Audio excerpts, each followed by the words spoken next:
Hello students, very good morning. मैं हूं प्रशांत Gautam. I hope आप सब स्वस्थ होंगे, मस्त होंगे और बढ़िया होंगे। तो चलिए आज हम जो है पढ़ने जा रहे हैं फ्यूचर। जो हमारा जो टॉपिक जो चल रहा था फ्यूचर परफेक्ट टेंस।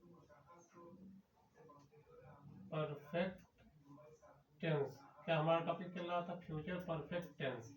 ठीक, ये हमारा टॉपिक चल रहा था फ्यूचर परफेक्ट टेंस। तो आज हम फ्यूचर परफेक्ट टेंस का तीसरा पार्ट पढ़ेंगे, जो कि है इंट्रोगेटिव सेंटेंस। हमने नेगेटिव सेंटेंस और अफर्मेटिव सेंटेंस के बारे में आपको अच्छे से समझा दिया था और सिखा दिया था। तो आज हम किसके बारे में पढ़ेंगे? इंट्रोगेटिव सेंटेंस के बारे में। इंट्रोगेटिव सेंटेंस, इंट्रोगेटिव सेंटेंस के बारे में पढ़ेंगे, जो कि है जिसको क्या कहते हैं हम? प्रश्नवाचक, जिसको हम क्या कहते हैं? प्रश्नवाचक वाक्य।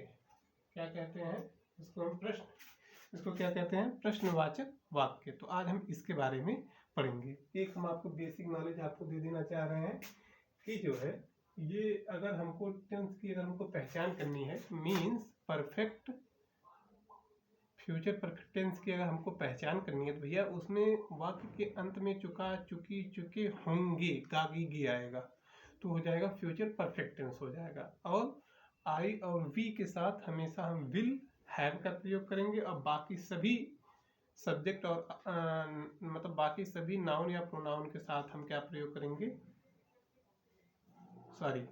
आई और वी के साथ हमेशा शैल का प्रयोग, बाकी सभी अन्य subject means noun and pronoun के साथ हम क्या प्रयोग करेंगे? विल, हैव का प्रयोग करेंगे। ठीक, इतना आप थोड़ा सा लर्न करके रखिएगा। ये जो है क्या है? ये हेल्पिंग वर्ब होती है। तो चलिए अब हम इसका बेसिक स्ट्रक्चर हम इसका लिखते हैं। बेसिक स्ट्रक्चर इसका क्या होगा? आप इधर थोड़ा सा कंसंट्रेशन बना के देख लीजिएगा। बेसिक स्ट्रक्चर इसका होगा, जो इसका जो बेसिक स्ट्रक्चर है, बेसिक स्ट्रक्चर क्या होगा भैया? इसका बेसिक स्ट्रक्चर हो जाएगा विल, क्या हो जाएगा? विल, और फिर ऑब्लिक में शैल, ये आप अपने अनुसार लगाएंगे। फिर उसके बाद हो जाएगा क्या? सब्जेक्ट। फिर उसके बाद क्या हो जाएगा? Will shell subject, will shell subject. फिर उसके बाद हेल्पिंग वर्ब में जो ये हैव था, हैव लिख देंगे। फिर यहाँ पर हम क्या लिख देंगे? वर्ब की थर्ड फॉर्म, फिर वर्ब की थर्ड फॉर्म। फिर उसके बाद क्या हो जाएगा? ऑब्जेक्ट हो जाएगा। तो ये हमारा जो है क्या हो गया? ये बेसिक स्ट्रक्चर ये हमारा हो गया। ठीक, ये हमारा बेसिक स्ट्रक्चर हो गया। अब हम इसी के बेसिस पे अपना ट्रांसलेशन करना स्टार्ट करेंगे। तो ये हमारा बेसिक स्ट्रक्चर कुछ ऐसे हो गया। अब आप इंट्रोगेटिव सेंटेंस के बारे में बताइए। उसमें क्या होता है कि जो प्रश्नवाचक वाक्य होता है, या तो वाक्य के शुरुआत से स्टार्ट होता है, या तो वाक्य के बीच में प्रश्नवाचक वाक्य आता है। ठीक, उसको हम कैसे प्रदर्शित करते हैं? उसको हमेशा हम ऐसे क्वेश्चन मार्क लगाकर प्रदर्शित करते हैं। आई होप आपको समझ आ रहा होगा। मीन्स वहाँ पर क्या है, कब है, कितना है, कौन सा है, किसका है, कब है, मतलब ऐसे जब प्रश्न जब आएंगे तो वो क्या हो जाएगा? इंट्रोगेटिव सेंटेंस हो जाता है। तो चलिए अब हम पहले सेंटेंस का ट्रांसलेशन करेंगे। क्या वे अब तक अपना काम समाप्त कर चुके होंगे? अगर हम पहले सेंटेंस की बात करें तो क्या हो जाएगा? क्या वे अब तक अपना काम समाप्त कर चुके होंगे। क्या वे अपना कार्य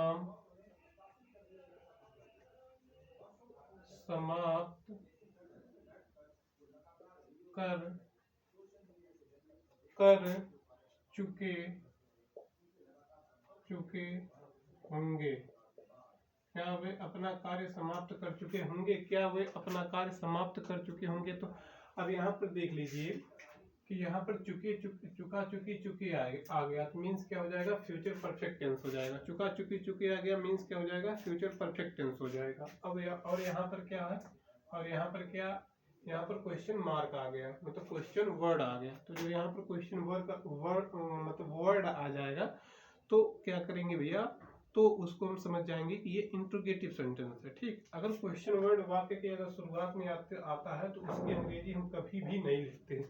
ऐसा नहीं है कि उसको हम हार्ट से स्टार्ट करेंगे, नहीं, हार्ट नहीं स्टार्ट करेंगे, उसकी अंग्रेजी को हम नहीं लिखते, हम हेल्पिंग वर्ब से स्टार्ट करते हैं। तो उसके बगल हम देखेंगे कि ये क्या लिखा हुआ है, ये लिखा हुआ है वे। तो वे की अंग्रेजी क्या होती है, वे की अंग्रेजी होती है दे। तो दे के साथ हम विल का प्रयोग करेंगे या शैल का, तो हमेशा आई और वी के साथ हमेशा शैल का प्रयोग करेंगे, बाकी सभी के साथ विल का प्रयोग करेंगे। तो यहाँ पर हेल्पिंग वर्ब से स्टार्ट करेंगे तो ये क्या हो जाएगा, विल। ठीक, विल, उसके बाद क्या हो जाएगा, विल, और उसके बाद सब्जेक्ट क्या हो जाएगा, सब्जेक्ट हो जाएगा they, will they, will they, will they, will they, will they, फिर उसके बाद have, will they have, will they have. अब समाप्त कर चुके होंगे, विल दे हैव। अब समाप्त, समाप्त की अंग्रेजी क्या हो जाएगी, फिनिश करना, फिनिश। ठीक, तो इसके वर्ब की फर्स्ट थर्ड फॉर्म क्या हो जाएगी,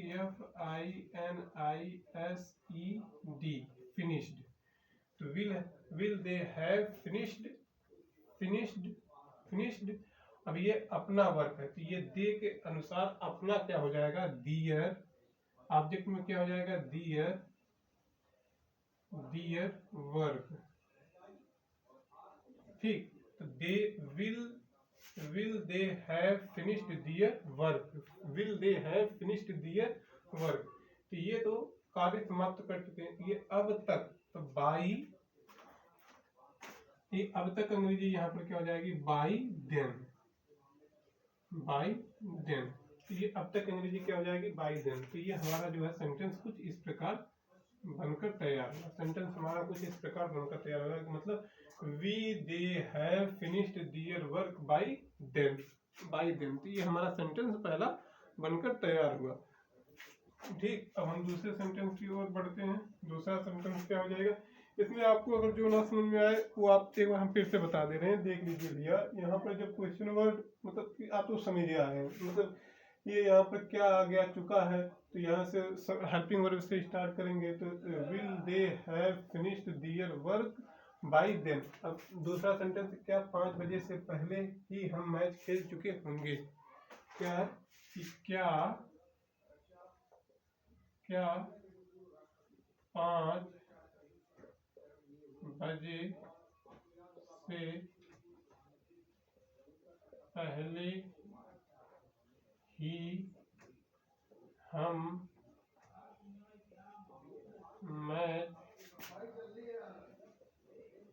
खेल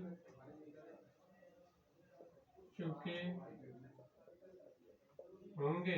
क्या मैच खेल चुके होंगे, क्या 5 बजे से पहले हम मैच खेल चुके होंगे।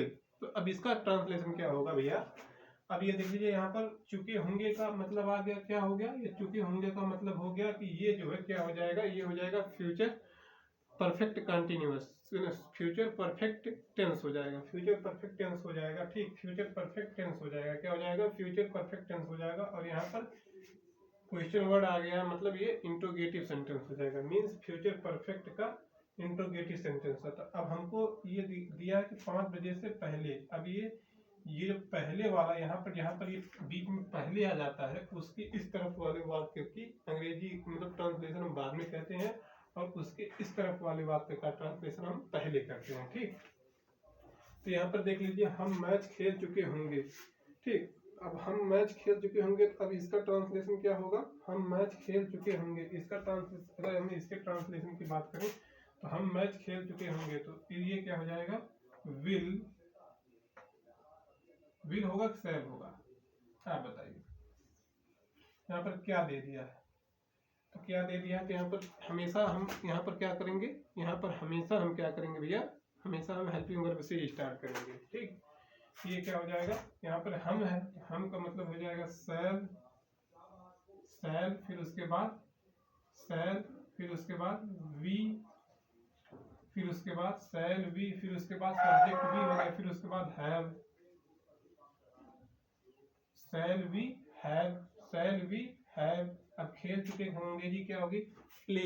खेलना का अंग्रेजी क्या होता है? प्ले। और उसका वर्ब की थर्ड फॉर्म हम लगा देंगे, तो shall we have played, PLAYED,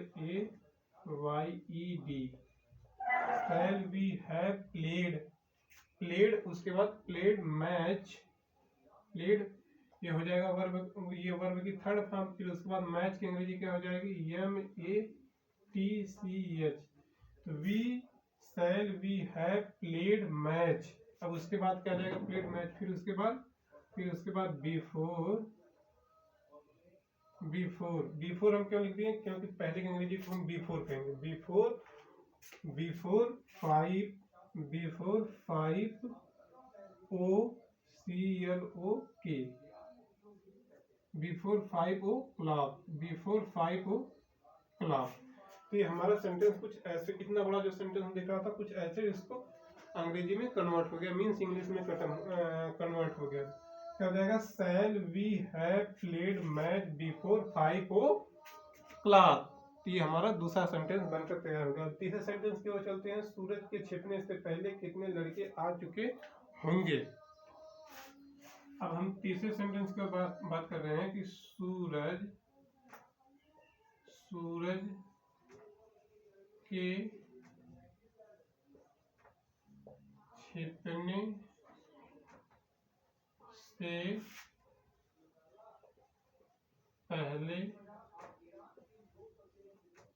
छिपने से पहले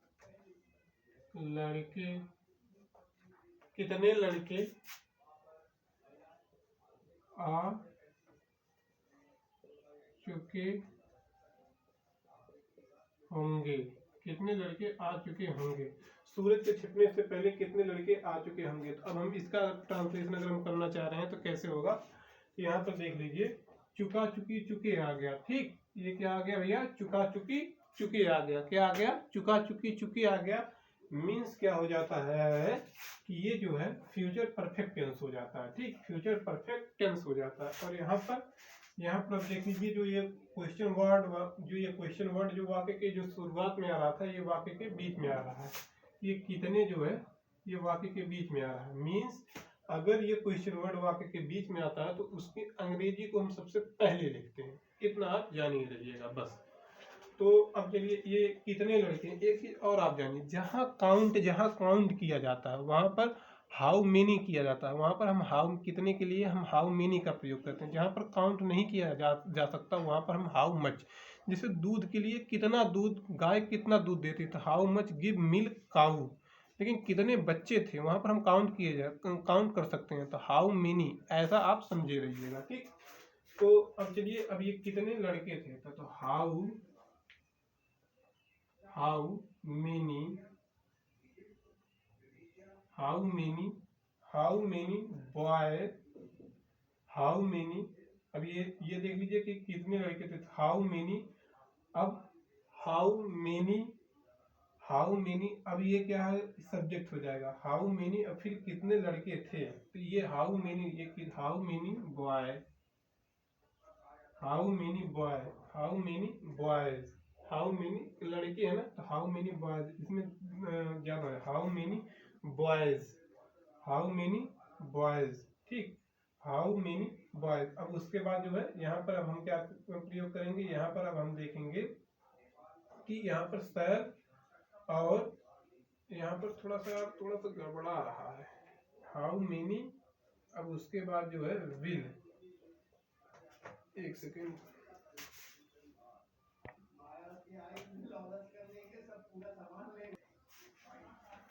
हाउ मेनी बॉय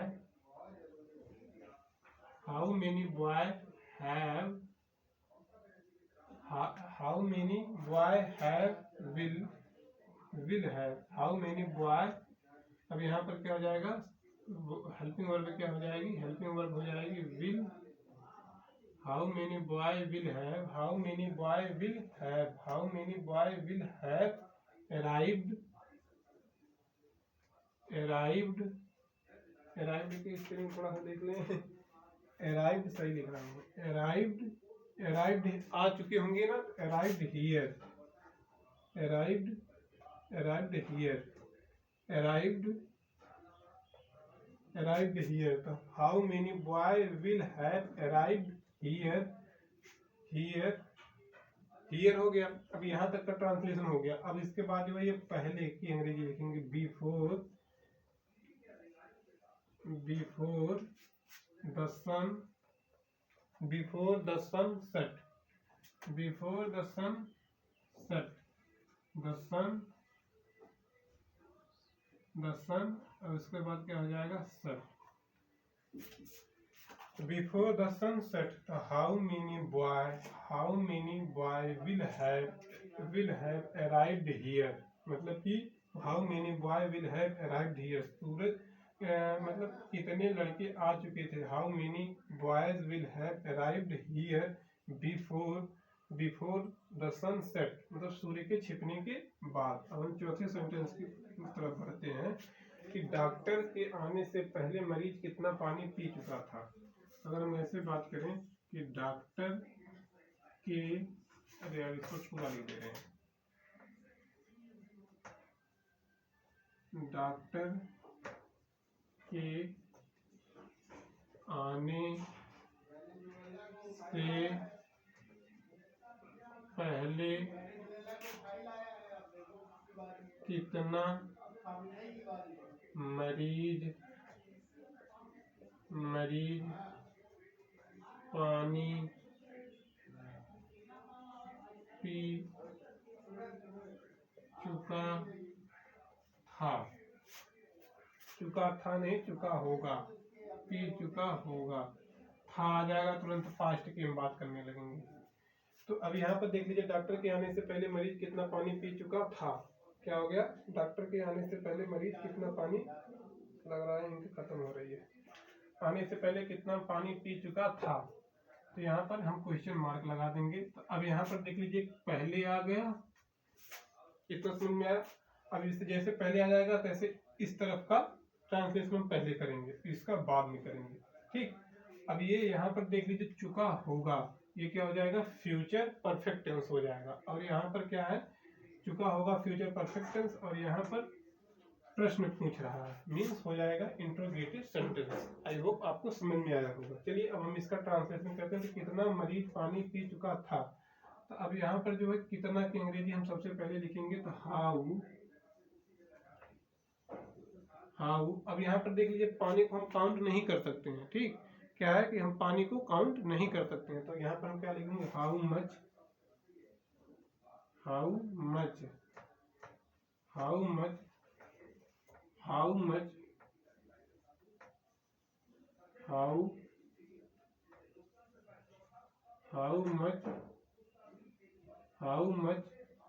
मच फिर उसके बाद जो हो जाएगा क्या, हाउ मच। अब यहाँ पर देख लीजिए मरीज है, तो हाउ मच मतलब क्या है कि यहाँ पर ना तो आई है ना तो वी है। तो यहाँ पर हम हमेशा लगा देंगे how much will have, how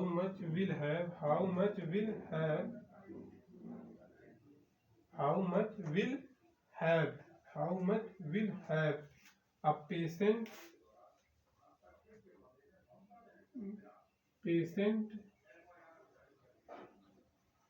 patient drink की तीनों फॉर्म भैया एक ही होती है। How much will have patient drink water, मतलब वर्ब की थर्ड फॉर्म, यहाँ पर वर्ब की थर्ड फॉर्म को लगाएंगे, ड्रिंक वाटर, हाउ मेनी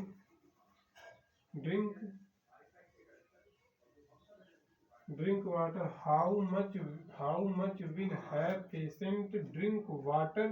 अब यहाँ तक कि ड्रिंक वाटर ये क्या हो गया, ये सब्जेक्ट ये ऑब्जेक्ट हो गया, ठीक। वाटर क्या हो जाएगा, ऑब्जेक्ट हो जाएगा, और ये क्या हो जाएगा, वर्ब हो जाएगा, वर्ब की थर्ड फॉर्म। तो यहाँ तक हमारा सेंटेंस कंप्लीट हो गया। अब उसके पहले हम क्या करेंगे, यहाँ पर पहले की अंग्रेजी लिखेंगे। अब हम क्या करेंगे, पहले लिखेंगे। पहले की अंग्रेजी क्या हो जाएगी, बिफोर।